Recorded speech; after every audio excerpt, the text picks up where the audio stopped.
বেশ ভালো লাগছে ওয়েদারটা এখন দুপুরবেলা।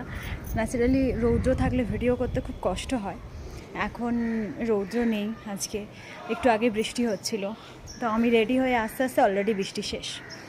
ভাবলাম বৃষ্টিতে ভিজে কয়েকটা ভিডিও বানাবো, হলো না। আমি রেডি হয়ে আস্তে আস্তেই বৃষ্টি গেল চলে। এখন মনে হচ্ছে আবার একবার বৃষ্টি আসবে, তো বৃষ্টি এলে একবার ট্রাই করব ভিডিও বানানোর। তো ছাদে আসার পর আজকের ওয়েদারটা মানে সেই লাগছে, খুব সুন্দর লাগছে, মেঘ করে আছে। আর আমার একটা জিনিস খুব ভালো লাগে, সেটা হচ্ছে আকাশ দেখতে।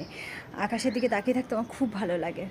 মানে মেঘগুলো ভেসে যায়, কখনো মেঘ করলে একরকম কালার হয়, অন্য সময় আকাশের এক ধরনের কালার। মানে আমার জাস্ট অসাধারণ লাগে। আমার আকাশের ভিডিও তুলতে, আকাশের দিকে তাকিয়ে থাকতে আমার সব সময়ই ভালো লাগে। তো যাই হোক, এখনও ওয়েদারটা বেশ সুন্দর লাগছে, বেশ হাওয়া দিচ্ছে। তো ভাবলাম একটা ভিডিও, নর্মাল ভিডিওই বানাই, তো সেটাই করলাম আর কি। তো দেখা যাক, যদি বৃষ্টি আসে তাহলে বৃষ্টির উপরে কোনো গানে আমি ভিডিও করব, আর না হলে অন্য কোনো গানের ভিডিও তো করবোই, রেডি যখন হয়ে গেছি। তো চলো, এই অবধি আজকে, টাটা।